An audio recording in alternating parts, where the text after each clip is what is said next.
পৌষ মাস তো পড়ে গেছে, এইভাবে চিতই পিঠে বানিয়ে রাখো ঘরের মধ্যে। কি দারুণ, একদম সহজ পদ্ধতিতে বানানো। নলেন গুড় আনো আর চিতই পিঠে দেখে নাও। নমস্কার বন্ধুরা, আমার চ্যানেলে তোমাদের সবাইকে স্বাগত জানাই। শীত একদম কনকনে পড়ে গেছে, দেখো না এত বেলা হয়ে গেছে তাও ঠান্ডা লাগছে। গায়ে একটা চাদর হলে ভালো হতো, তা বেলা হয়ে গেছে তার চাদর গায়ে দিলাম না। সেটা দারুণ রেসিপি শেয়ার করবো, সেটা শীত পড়লেই সবাই খায়। পৌষ মাসও পড়ে গেছে, সেটা হলো চিতই পিঠা। কেমন লাগে? আমার তো ভীষণ ভালো লাগে। আর করবো কি বলতো, মাটির তাওয়াতে। আহা, জমে যাবে। আর মাটির উনুনে, মাটির তাওয়াতে। তো চলো শুরু করা যায়। আচ্ছা, এইবার গরম জল করে নেবো প্রথমে। তার জন্য একটা মাটির হাঁড়ি বসিয়ে দেবো। আহারে, আমার প্রিয় জিনিস। এর মধ্যে দিয়ে দিচ্ছি জল। জলটা একটু উষ্ণ গরম জল করে নেবো, মানে বেশি গরম না, অল্প।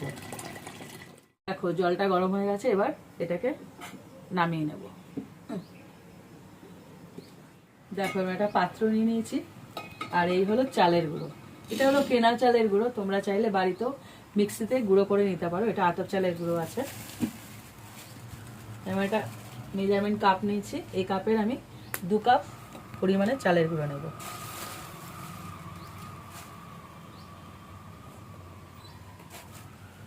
এবার এখানে যে হাঁড়িতে গরম জল করেছিলাম, মানে উষ্ণ গরম জল, সেই জল এবার এর মধ্যে দিতে থাকবো। অল্প অল্প করে দেবো আর মেশাবো। একেবারে প্রথমেই দিয়ে দেবে না সমস্তটা, অল্প অল্প।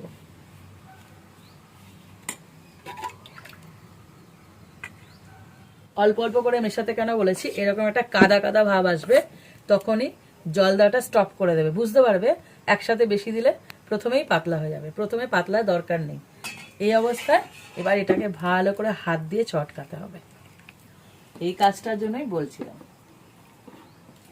এটা কেমন একটা দানা দানা ভাব আছে না, দেখো চটকাতে চটকাতে স্মুথ ব্যাটারের মতন হয়ে যাবে। তোমরা বুঝতে পারবে। সমানে এরকম করে করে ফেটাবে আর চটকাবে।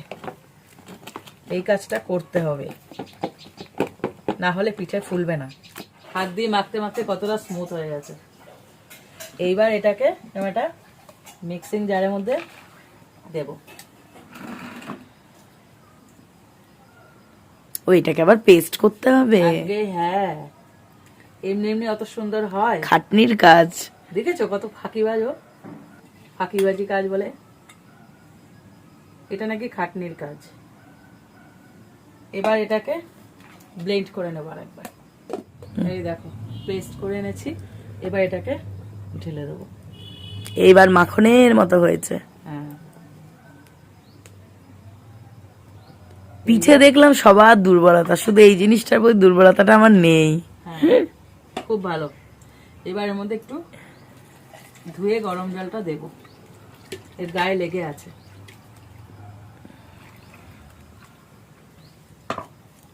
এবার এটাকে দেখবো ব্যাটারটা কতটা পাতলা হচ্ছে।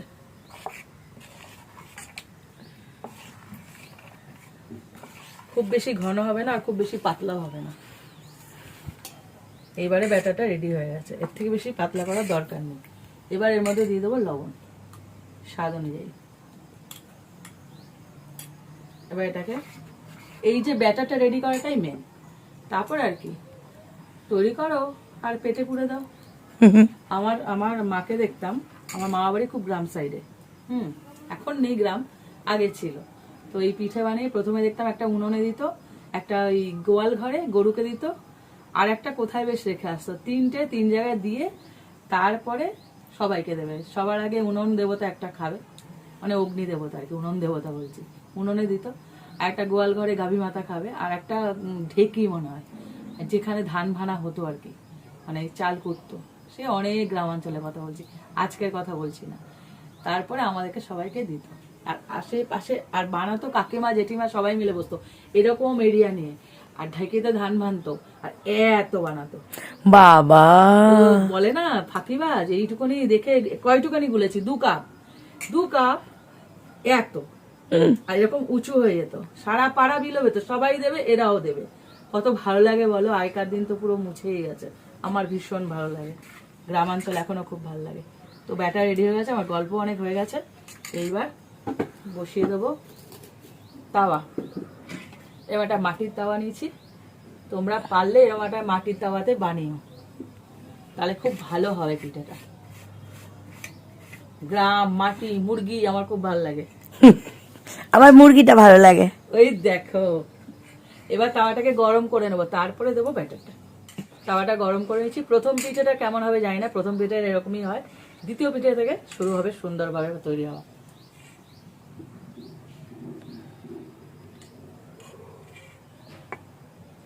একবারে 2 হাতা করে দেব।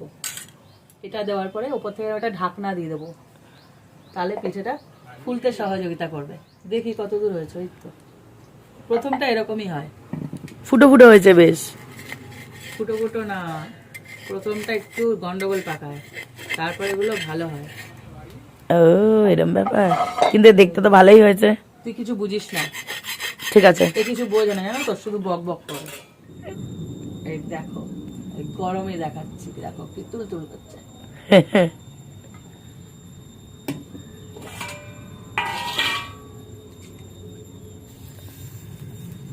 কি মজা লাগছে না? হ্যাঁ বক। দেখো হচ্ছে হোক, আর এই দেখো কতগুলো বানানো হয়ে গেছে, কি সুন্দর না? শুধু প্রথমটা চারটা, আর প্রথমটা এরকম হবে, পরের গুলো দেখো কি নরম আর কি সুন্দর ফুলেছে। প্রথমটা উনুনকে দিয়ে দাও। হ্যাঁ দেবো, আমি নিয়ম কানুন গুলো খুব মানি। তো এইভাবে যেভাবে দেখালাম, দেখলে তো কি সোজা না? এই যে এছাড়া সবাই শিখতে পারবে, একদম সোজা। এই প্রসেসে তোমরা চিতই পিঠা বানিয়ে দেখো, তোমরা বানাও আর গরম গরম এই দেখো খেজুরের গুড় দিয়ে খেয়ে নাও, দারুণ না? হেভি সুন্দর। রেসিপিটা শেয়ার করো, আর ভালো লাগলে একটা লাইক দিও, আর বানিয়ে আমাকে কমেন্ট করো তো কেমন লাগলো এই সহজ পদ্ধতিটা। অনেকে অনেক কিছু দিয়ে করে, দেখো তো কত সুন্দর, তোমাদের সামনে তো করলাম, দেখলে তো কত সহজ, একদম ইনস্ট্যান্ট হয়ে যায়। রেসিপিটা শেয়ার করো, আর আরো রেসিপি পেতে আমার চ্যানেলটা সাবস্ক্রাইব করে দিও, আর যারা ফেসবুক থেকে দেখছো তারা আমার পেজটা প্লিজ ফলো করে দিও। তো আজকের মতো টাটা। টাটা।